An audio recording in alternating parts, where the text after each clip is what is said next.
ти не знаеш кой стои срещу тебе, покажат, че са ти приятели, пък ще Те забият ножа в гърба. Ако на един и същ човек започнеш да прощаваш безброй пъти, някои хора ограничават живота си. Човек трябва да си дава шансове. Здравейте, уважаеми зрители! Това е втори епизод на подкаст на Професионална гимназия по електроника Александър Степанович Попов, град Велико Търново, а именно Алтафокус. Днес имам удоволствието да ви представя една изключителна личност. Тя е утвърден преподавател по немски език с над 35 години опит. Освен това, тя е талантлив писател, автор на няколко книги. Нейните произведения са вдъхновени от човешките взаимоотношения.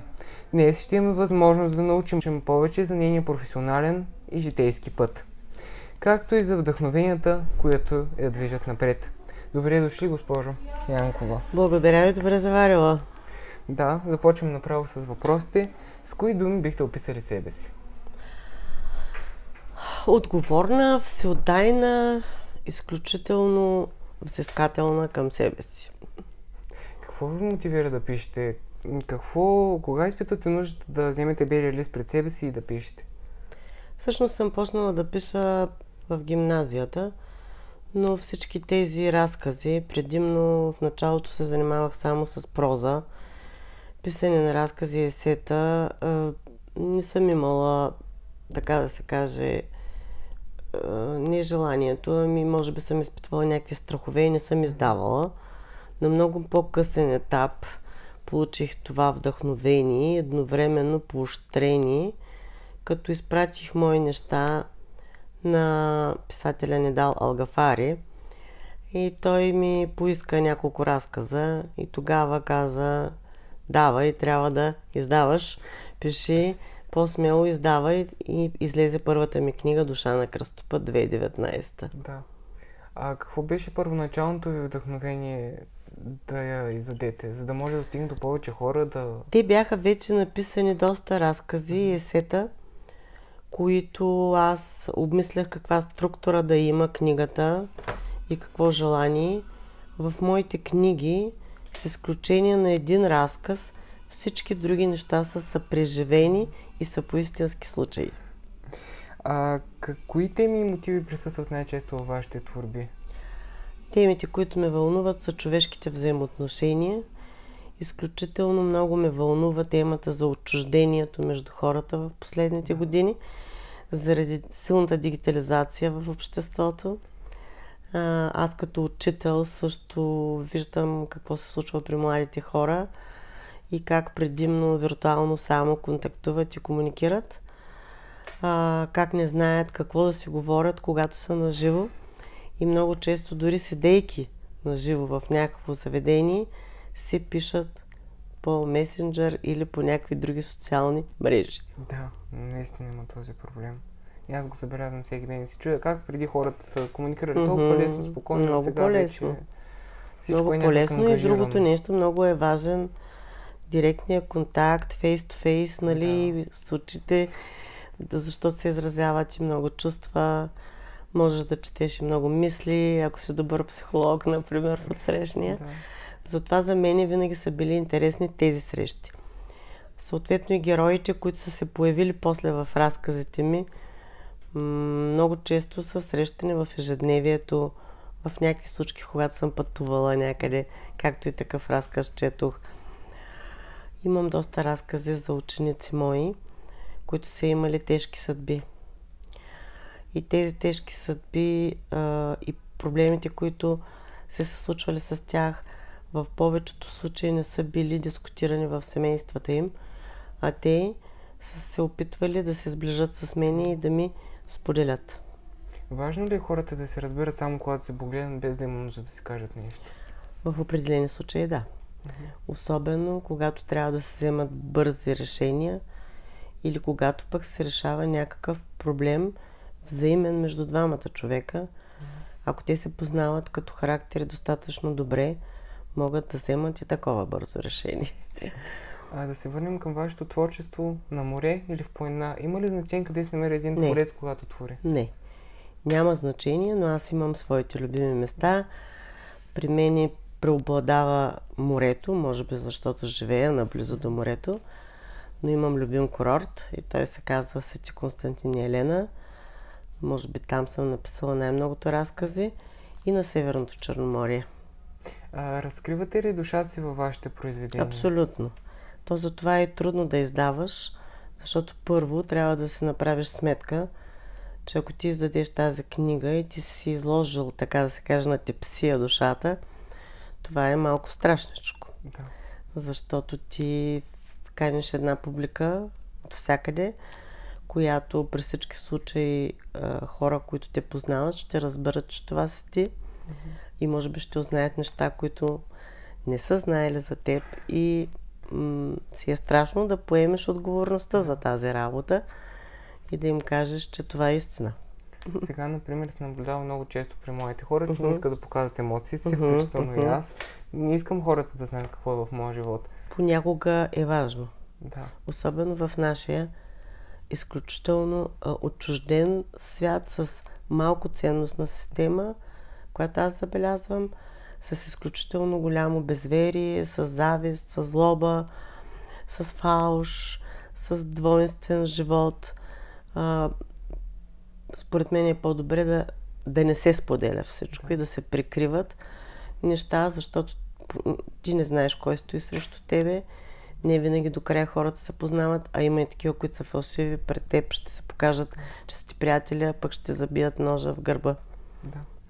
В едно от вашите произведения казвате, човешките взаимоотношения са като огледало. Отразява това, което сме вътре в себе си. Какво ви вдъхнови да изследвате тези теми? Според мен човешката душа е най-важното нещо. Ако двама човека, които са във връзка, познават или поне се доближават да познават своите души, то първо, тяхната комуникация ще бъде много по-лесна. Второ, те ще се разбират много по-добре и ще преодоляват дори грешките си и конфликти, които имат по много по-лесен начин. Защото стойностите, които има човек, като характер, като душевност, ще ги водят в този живот. Трябва ли човек да прощава?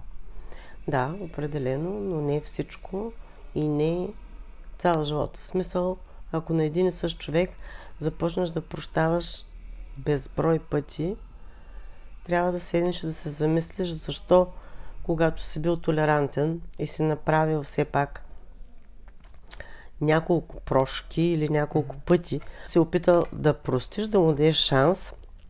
Ако той не се е получил от тези грешки, няма смисъл. Човек трябва първо да прощава на себе си. Да, в вашата книга "Душа на кръстопът" споменавате, всеки кръстопът е ново начало. Нова възможност, за да открием себе си. Какво означава за вас понятието ново начало и как го прилагате в живота си? Как може да го откриете?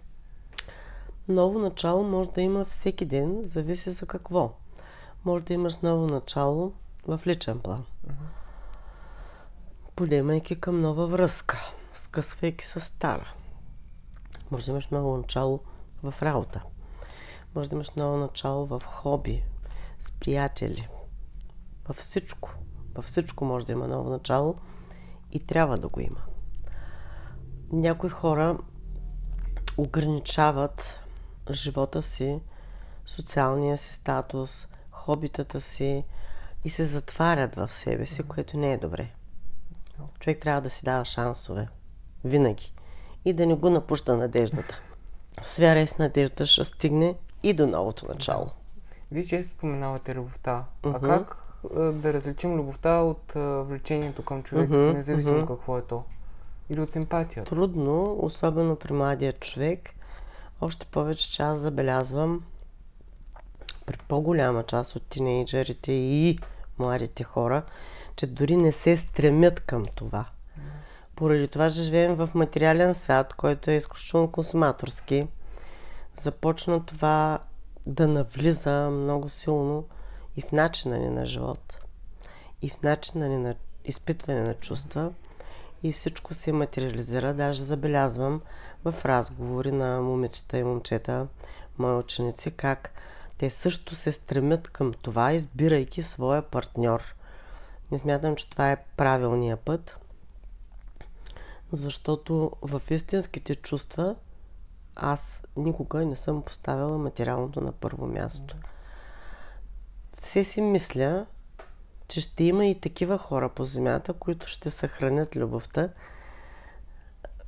ако успеят да се преборят с силно материализирания ни свят. Да. Това е всъщност Всичко най-тежкото. Да. Пари, корупция. Да, точно.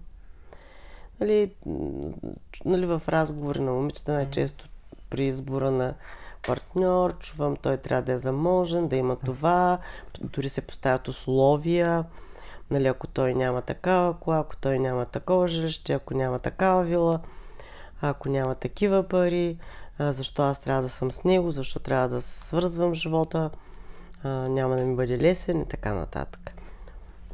А как бихте коментирали твърдението, че литературните произведения, като цяло литературата е загубила вече своя смисъл в новото десетилетие, в новия век? Ами не съм напълно убедена, защото поне около мене, нали, това са хора в друга възраст, но има и млади хора, които забелязвам, че си купуват литература, следят определени автори, имат своя вкус към литературата. Да, голям процент не чете. Защото, пак казваме, дигитализацията не направи нечетивни. А може ли един човек да стане личност без да чете? Не. Категорично са. Да. А четат ли младите? Вие отговорите до някъде. Трябва да четат, всеки да си наистина да избира своята интересна литература. Не е казано, че трябва да бъде само класика. Имаме изключителни съвременни автори, както български, така и от друг произход. Лично аз не съм спряла да чета. Обичайно имам повече време през лятото. И се подготвям за тогава книгите, които съм се закупила, да речем, през годината, и тогава им обръщам по-голямо внимание. Имам някои книги, които обичам да препрочитам, защото се оказва, че ако една книга четеш на 20, на 30, на 40, ти я възприемаш по различен начин, поради това, че опитът ти е различен и зрелостта ти е друга. Вие на първо място сте учител. Какво мислите за съвременната българска образователна система? Какво бихте променили вие? Объркана, изключително усложнена, с много замени, негативно написани учебници. Говоря общо за образователната, не само за езиковите гимназии, откъдето аз имам опит. Защо е така? Защото първо, програмите, които са спуснати, са абсолютно нереални и хаотични. Второ, учебниците се пишат не от учители, а се пишат обичайно от университетски преподаватели или някакви други светила, които скоро не са влизали в българското училище съвременното, нямат тясната комуникация с ученика и нямат представа какво се случва в главите на тези млади хора. За мен учебниците трябва да се пишат от колектив добри учители, които са в момента в българското училище, а не университетски преподаватели, които са далече от българското средно училище. Какво в университет се учат друго, аз не казвам, че тези хора не са специалисти, вие разбирате, но те са специалисти в висшето образование. Затова смятам, че всички учебници, без значение по какво, трябва да се пишат от учители. Да. Да бъдат разбираеми, не на такъв висок стил, по тези предмети, които са задължителни, образователни, да бъдат синтезирани, ясно написани, не с баластра от термини, които децата не разбират. Първи, четвърти клас вече учебници станаха неразбираеми. Да. По мое време учебниците бяха супер. И всичко разбирахме и учехме лесно. Замесена ли е политиката? Естествено. Всички издателства са зависими, говоря за големите, които стоят на пазара, са замесени с политика. Защо? Защото учебници, за да бъдат одобрени, трябва да имаш Министерство на образование, издателство, политици. 3 неща. Което е лошо. В момента на българския пазар, така да се каже, стои едно издателство и то е Клет. Да. По всички предмети и те са като едни властелини, които казват: това ще се учат, това ще се купува по този предмет, по всички. това не означава, че наклет учебниците са най-добри. Наистина. Но те много стремглаво в последните 10 години навлязоха на пазара, разбира се, с много добри дивиденти от Германия, защото е ясно, че за да издаваш такива и толкова много учебници трябват много пари. Да. Този бизнес е труден. Да. Аз да ви кажа, защото аз издавам учебници и помагала вече 30 години и знам какво струва това. Знам много добре. Много усилия, които никога не включваш в цената и безкрайни, безсънни нощи, но самото печатане стана скъпо, работа с дизайнери, с коректори, с редактори, всичко това е пари. Да. Аз в личен опит, вие споменахте за клиент, те имат учебници, които са невъобразимо написани на неразбираем език, който дори един професионалист би се затруднил да... Така е, аз познавам добре всичките им учебници по немски, защото ми се налага да работя с тях. Значи искам да ви кажа, че що се касае до учебник, няма универсален, златен и най-добър учебник. Всички учебници са с про и контрааргументи. Въпросът е повечето са про, нали? По-малко да са контрата. Докъде трябва да навлизат технологиите в образованието? Технологиите трябва да имат граници във всичко, защото виждаме, че дигитализацията навлезе стремглаво във всичко, в медицина, във всички сфери, но това, за което се говори сега много, нали, че включително учителя ще бъде заместен от робота, лично аз съм против, защото ученика трябва да има прекия контакт с жив човек. Да. Така аз мисля. Достатъчно е, че ние вече много от задачите по време на обучението, както и домашни работи, така или иначе даваме да се извършват дигитално. Да. За или против нашумялата платформа Уча се, защото според мен е с абсолютно некоректно съдържание. Аз малко я познавам, но има много такива, като Уча се. Да. И има страшно некоректни, които аз съм против.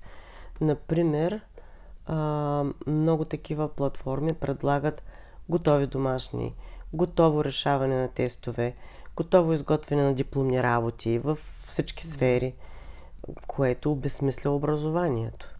Защо някой трябва да ми го направи и аз да го купя? Тогава няма смисъл да уча. Нали? Какво ще науча? Аз го получавам на готово. То ще има хора, които няма дори да са го разлистили. Против съм. А какви качества според вас трябва да притежава един учител? Учителят трябва да притежава много качества. На първо място трябва да е добре образован, да бъде много трудолюбив. Натъквам се на много мързеливи хора в сегашния образователен свят.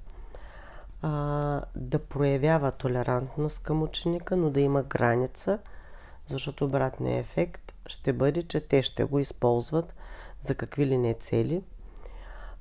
Да бъде съвременник на всичко, което се случва и да учи всеки ден. Аз продължавам да уча в моята сфера на немски език всеки ден и когато кажа на учениците, че аз още уча, те ми се смеят и казват, това не е възможно. Но езика се развива. Да.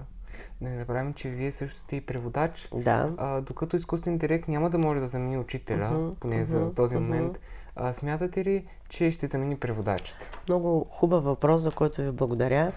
Наскоро една колежка, аз съм в дружеството на заклетите преводачи в България. Имаме такава група, в която се задаваме въпроси. И една колежка беше пуснала оригинален текст в съдопроизводство, превеждаше и го пусна с изкуствения интелект и ние видяхме, че ако това нещо бъде дадено на даден клиент, то първо този преводач няма да заслужи една стотинка, второ ще обърка законите и важни алинеи членове, защото ги превежда по някакъв луд начин. Нали? Защото там, където има съкращения, понеже аз много превеждам в последно време, най-вече в медицина и в съдопроизводство, има много съкращения, които когато ги потърсиш, дори да имаш такива речници, се оказва, че един път на английски те означават еди какво си, на немски означава друго и трябва много прецизно да се работи с съкращенията. Значи ще объркаш я диагноза на някой болен и нещо по-сериозно. В много модерни училища, дори в България вече, заменят тялото, учебното тяло с електронен вариант. Смятате ли, че това е правилно? Аз мисля, че може да го има и да се ползва като допълнителна услуга, като помощно средство, но особено в езиците, според мен учебник и работна тетрадка трябва да има всеки, защото работната тетрадка ти попълваш, нали? Ти се упражняваш. Да. Няма как да стане, ако аз това в един електронен вариант само го правя. Как ще ме го провери учителя или някой изобщо? Да. Трудно ще стане. И на финала няколко въпроса. Кои са вашите 3 най-любими книги, без значение на български или чуждестранни автори? Аз имам една любима авторка, която е германка. Казва се Даниела Ута. Преди повече от 20 години съвсем случайно попаднах на нейна книга. Бях в курорта Албена и така в хотела имаше библиотека в фоето и управителката, като разбра, че знам немски, каза, може да си вземете колкото книги искате от тук. И аз с голямо желание ги взех. И тази авторка, там попаднах на романа ѝ, който се казва Мъжете на... Забравих името, както и да сега ще сетя.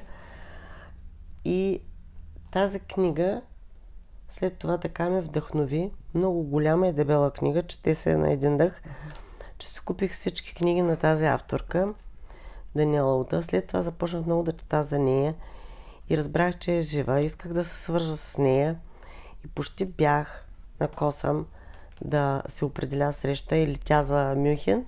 Тя живееше там и разбирам, че предния месец е починала. Но тази книга, от всичките, които аз по-късно се набавих, поръчах от Германия, я чета всяко лято в продължение на 20 години и няма омръзване. Няма омръзване. Иначе има много любими и от българските, но там най-вече в последно време се съсредоточавам на поезия, ходя на представяне на много книги, на много автори, обичам Лалева да чета, обичам и други. Следя съвременните неща. Да. Следя ги и то обичам и да се запознавам с тия хора и аз да задавам въпроси и така нататък. Какво сте научили ви от вашите ученици? Някакъв съвет, който те са ви дали и ви е послужил в живота? Най-важното нещо, което съм научил в моя професионален път и опита с тях, е, че трябва да ги оставиш да ти се доверят.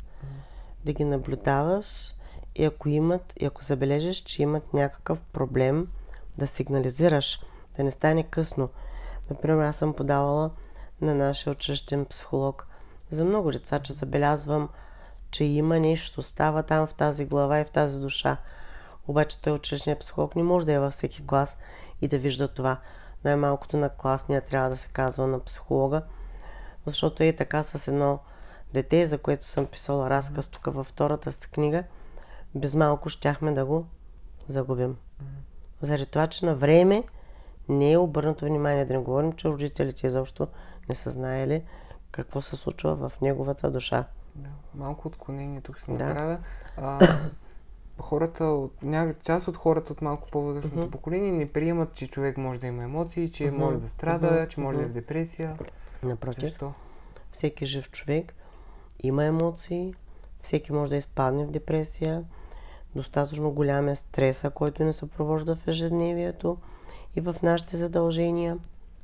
Има хора, които са по-емоционални, има такива, които прикриват своите емоции, има други, които пък не са толкова емоционални, по-студени са. Така че човекът затова е различен и в това е красивото. Защото ако всички бяхме еднакви, света ще бъде много, много скучен. Да. Какво място заема литературата във вашия живот? Огромно. Закърмена съм. Майка ми е учителка, баща ми е музикант. У нас винаги се е четяло много. Представяте ли си вашия живот без литература? Не.